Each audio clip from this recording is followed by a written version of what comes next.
So when I first found out that I had cancer, friends who love me came over with this beautiful poem about what cancer can't do. Cancer can't this, and cancer can do what it wants. So I learned very quickly that the author probably never had it. But it's how you handle your cancer diagnosis that really makes a difference. So there I was, September 2015, the reigning teacher of the year at my elementary school. I'd spent the summer working, as most teachers do. That year, I was the assistant manager at the community pool. Between me and you, every time I put on that red lifeguard uniform, I felt exactly like Pam Anderson. During the Baywatch years, obviously. Except that in my swimsuit, my breasts were silently killing me. A routine mammo led to my initial cancer diagnosis. The next few days were filled with details that no one should really ever have to hear. I learned that cancer came in numbers and in letters. Stage 3C breast cancer had metastasized and was thriving in my body. It didn't make any sense. I felt great. I felt amazing. I just kept hoping that they would come to me and tell me, oh, it was a mistake. But instead, I found out that I had an aggressive form of breast cancer. So now what?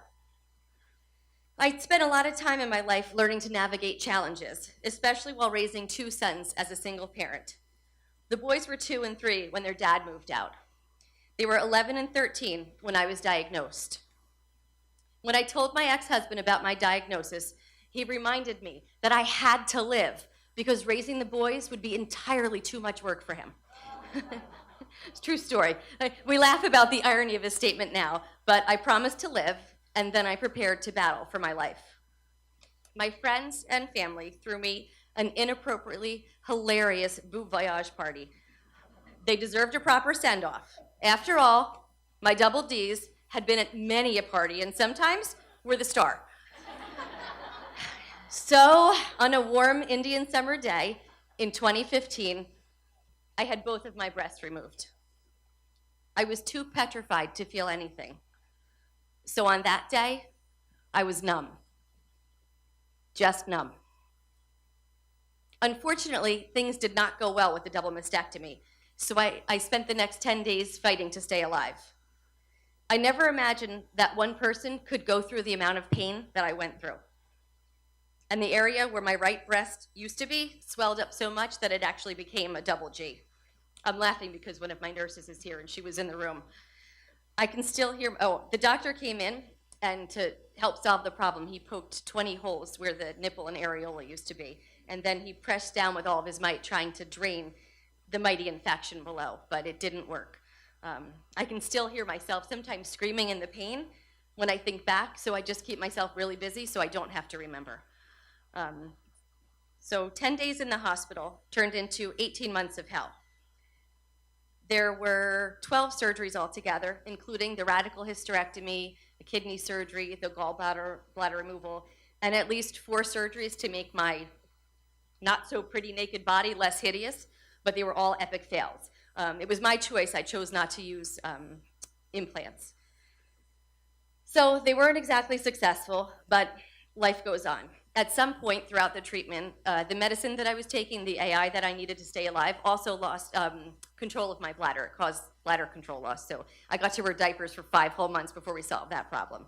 It was totally humbling, but it was just one more of those things where you go, okay, cancer can do what it wants. We're just gonna have to laugh about it, so that's what we did.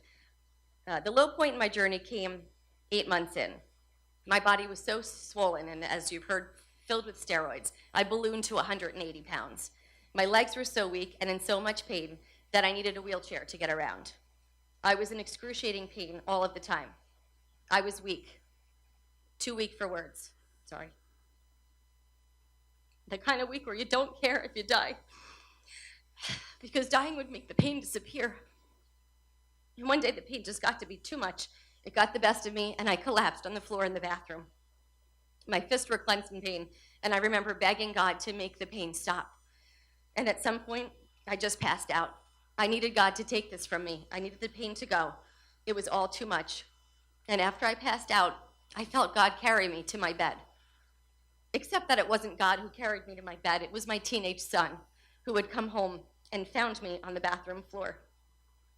He lifted me up and carried me to bed. And there have been so many memories, but that is still the most precious memory of my life. At that moment, I knew I had to start fighting harder to live. During my battle, there were 20 weeks of intense chemo, 30 days of radiation, a dozen surgeries, and at one point, I had 8 drains coming out of me. I felt like an octopus. I took photographs every single day of my naked body because I know what happens. Life goes so fast, and all of that will so quickly be a faint memory that to this day right now, it is. I have to look back to remember, oh my gosh, even when I was practicing, I forgot I had diapers. Oh my gosh, I forgot this. And I didn't want to forget. I was suddenly filled with this desperate need for this journey to count. This journey alongside my sons had to matter. I imagined their fear, watching their mommy's body dying, and knowing there was nothing they could do to stop it. I imagined how hard it must have been at the beginning when I left home for the hospital. I'll be home in 2 days, I said to them. And 10 days later, I was still not back. It was the first time that I ever lied to them. This battle, my bald head, my missing breast, my ability to bear more children taken from me, my career on pause, my precious time with my sons. I needed this to happen for a reason. It had to matter. Because I'd stopped working, money became tight. I've been teaching for 20 years, and of course the students rallied. So one of my second graders dropped her tooth fairy money for me, which, I mean, it just was so sweet. My students sold these bracelets. I put one on tonight. I never wear them, but they say, "We love you, Miss Liming. Find the silver lining." Yeah. I've always been an optimist, and for 20 years of teaching, I tell the kids, you have to find the silver lining. You have to find the silver lining. And apparently it had gotten through. So I decided it was time for me to find the silver lining, and so I would. It turned out that my cancer journey had mattered. Life goes on, my hair's back, and my face is pretty again. I don't have that look of pain that you get when you're battling. But my body is broken, and it reminds me daily of how truly it's changed. I take my walker to the lacrosse games, and I park in the handicap spot on the bad days. But so what?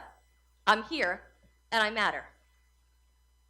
I founded the Silver Liming, a club that spreads kindness one gesture at a time. I would not have survived without all of the love bestowed upon myself and my family, so I felt that it was time to start paying it back. So I had a conversation with the boys about all we'd been through, and we agreed this was the way we were going to do it. And life is funny like that.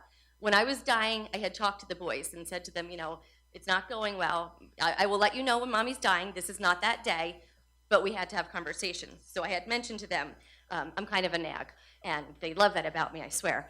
So I wanted to nag them, throughout the journey. So on the times when I did have to go back in the hospital for the surgeries, I would tell them, when you see the American flag, that's mommy waving at you. So when you're saying the pledge in the morning at school, I'm saying hello, and the flags are everywhere. They're at the sporting events, they're everywhere, and I figured this was a nice, safe way to transition, because if I did die, they would think of me every time they saw the flag, and I could nag them nonstop from the grave. But that's not our story. Instead, I'm here with them, arguing all of the time over homework and who's going to walk the dogs. At least once a day, I'm the worst mother ever, because they have to stop Fortnite to come help with the dishes. And I secretly love it. I don't tell them that. I'm glad they're not here. I love it. I love that that's my life now. It wasn't that long ago that I was too sick to do these things. My life is back to normal again, and it sure feels good.